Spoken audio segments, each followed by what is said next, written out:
بھائی نے سوال لکھے ہوئے ہیں، جنازہ خاموشی سے لے جانا چاہیے یا بلند آواز سے کلمہ شہادت پڑھتے ہوئے؟ عزیز بھائیو، سنن ابو داود کے اندر حدیث ہے، صحابی کہتے ہیں کہ ہم رسول اللہ صلی اللہ علیہ وسلم کے ساتھ جنازوں کے ساتھ جاتے تھے، اور ایسا ہوتا تھا کہ ہم یہ سمجھتے تھے کہ ہمارے سروں کے اوپر یا کندھوں کے اوپر پرندے بیٹھے ہوئے ہیں، اگر ہم نے کوئی آواز نکالی تو وہ پرندے کیا ہو جائیں گے؟ اڑ جائیں گے۔ اس قدر خاموشی سے محمد الرسول اللہ صلی اللہ علیہ وسلم کے دور میں جنازے اٹھا کے قبرستان کی طرف لے جائے جاتے تھے۔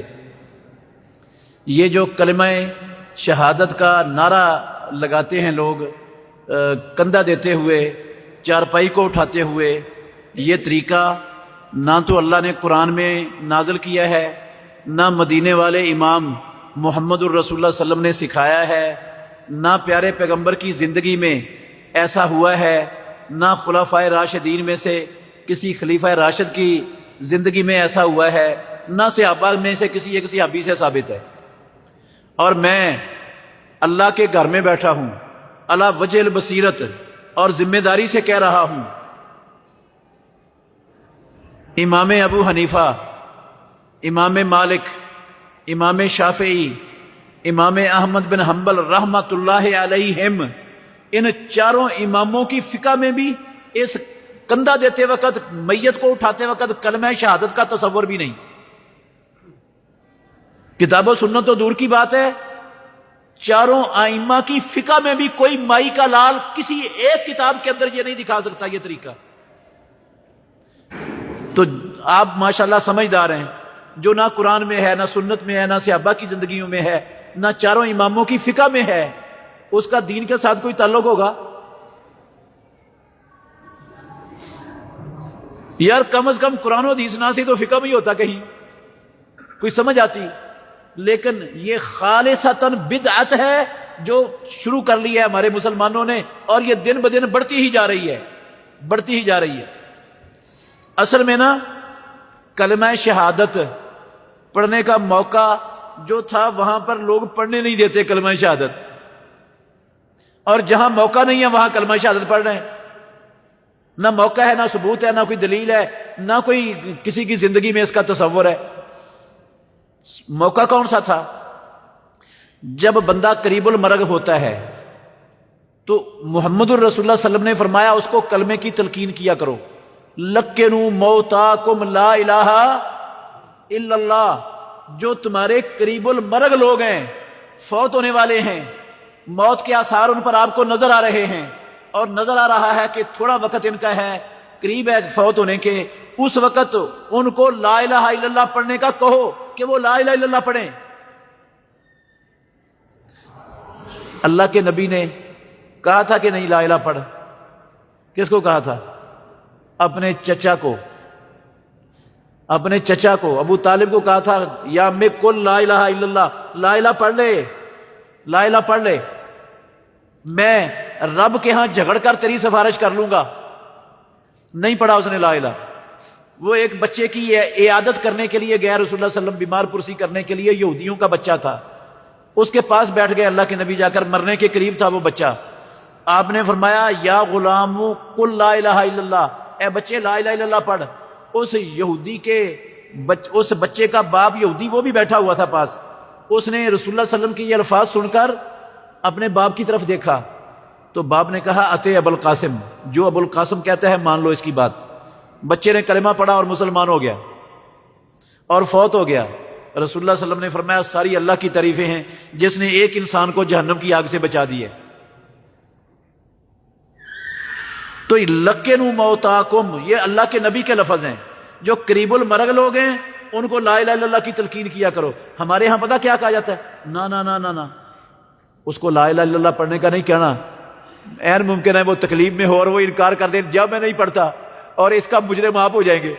بھئی اللہ کے نبی کو نہیں پتا تھا کہ وہ تکلیف میں ہوگا، اور یہ بھی آگے سے وہ کہہ سکتا ہے، انکار بھی کر سکتا ہے لا الہ پڑھنے سے۔ اللہ کے نبی تو کہہ رہے ہیں لقنوا موتاکم، اپنے قریب المرگ لوگوں کو تلقین کیا کرو لا الہ الا اللہ پڑھنے کی۔ تو ادھر کوئی نہیں پڑھتا، ادھر منع کرتے ہیں، اور جدھر ہے ہی نہیں ادھر کلمہ شہادت، وہ صرف کلمہ شہادت کا نعرہ لگاتے ہیں، پورا کلمہ پڑھتا، پورا کلمہ کوئی بھی نہیں پڑھتے، اور یہ پڑھنے کا موقع بھی نہیں ہے۔ جنازے کی رفتار کتنی ہونی چاہیے؟ عزیز بھائیو، رسول مکرم صلی اللہ علیہ وسلم نے فرمایا کہ جب تم جنازہ اٹھا لو تو جلدی اس کو قبرستان کی طرف لے جاؤ، جلدی کیا کرو؟ اسرعوا بالجنازات، یہ رسول اللہ صلی اللہ علیہ وسلم کے لفظ ہیں صحیح حدیث کے، اسرعوا بالجنازات، جنازے کو جلدی لے جایا کرو۔ اگر تو وہ نیک بندہ ہے جس کی میت کو تم نے اٹھایا ہوا ہے تو جلدی لے جانے کا فائدہ یہ ہے کہ وہ اللہ کی رضوان اور رحمتوں اور برکتوں اور جنتوں کی ہوا کی طرف وہ جلدی پہنچے گا، اور یہ دنیا کی ساری پریشانیوں سے اس کی جان چھوٹ گئی ہے، ساری دنیا کی علائشیں ختم ہو گئی ہیں، اب اس کو کہاں پہنچاؤ گے؟ اللہ کی رحمت، رب کی جنت، رضوان اور اللہ کی خوشنودی کی طرف لے جا رہے ہو تو جلدی لے جاؤ، اس کو نکال لو، اس کو دنیا کی پریشانیوں اور ان چیزوں سے اللہ کی خوشنودی تک پہنچاؤ اس کو۔ اور اگر وہ بد ہے، بے ایمان ہے، بے دین ہے، تو پیارے پیغمبر نے فرمایا فَشَرٌ تَضَعُونَهُ عَنْ رِقَابِكُمْ، ایک خام خواہ کا بوجھ تم نے اپنے اوپر اٹھایا ہوا ہے، جلدی جلدی اتارو جا کے بوجھ کو، چھتی اتر جائے تمہارے کندھوں سے بوجھ، یہ مصیبت سے تمہاری جان چھوٹے۔ ہاں، جو بوجھ اٹھایا ہوا ہے تم نے اس کو جلدی اتار دو۔ اگر گندا ہے تو بوجھ اتارو گے، اگر اچھا ہے تو اس کو رب کی جنتوں اور رب کی رحمتوں کی طرف کیا کرو گے؟ بھیجو گے۔ اس لیے جلدی جنازے کو، یہ جو ہوتا ہے نا، اوے آستہ چلو بھی آستہ، پیچھے ہر کوئی جنازوں میں، اور یہ دفن کے وقت جتنے لوگ ہوتے ہیں نا سارے ہی مفتی بنے ہوتے ہیں، ایک سے بڑھ کر ایک مفتی، ایسے مفتی دنیا نے کبھی دیکھے نہیں ہیں جیسے وہ مفتی بنے ہوتے ہیں۔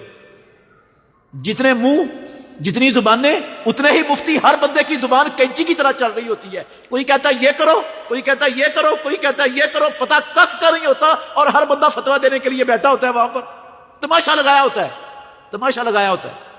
دیکھا کبھی آپ نے؟ جتنا بڑا جاہل اتنی بڑی وہ وہاں پر تقریر کر رہا ہوتا ہے، کھڑا ہو کے نصیحتیں کر رہا ہوتا ہے، پتہ کک کا نہیں ہوتا کہ کیا کرنا ہے اور کیا نہیں کرنا۔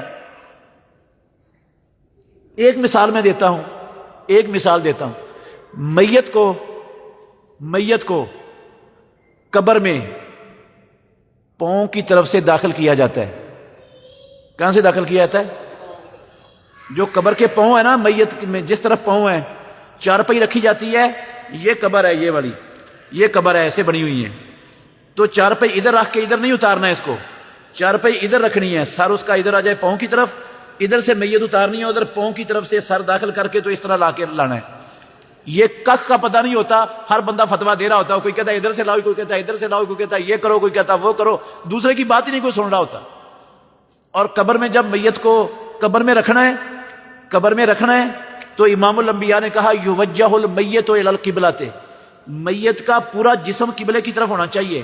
جس طرح دائیں پہلو پر ہم لیٹتے ہیں نا، سوتے ہیں دائیں پہلو پر، یہ ہے سنت محمد رسول اللہ صلی اللہ علیہ وسلم کی، اللہ کے نبی کا طریقہ میت کو قبر میں رکھنے کا، کہ اس کو دائیں پہلو پر پیچھے قبر کی دیوار کے ساتھ ٹیک لگا کے نا اس کو دائیں پہلو پہ لٹانا ہے، صرف چہرہ اس کا قبلے کی طرف نہیں کرنا کہ باقی میت کا جسم سیدھا پڑا ہو اور چہرہ اس کا قبلے کی طرف ہو، ایسا نہیں ہے، بلکہ اس کو پورے جسم کو اس کے قبلے کی طرف لٹا کے رکھنا ہے، یہ حکم ہے۔ اس کا کخ پتہ نہیں ہوتا، اور ہر بندہ ہی مفتی بن کے فتوے جاری کر رہا ہوتا ہے اس وقت وہاں پر۔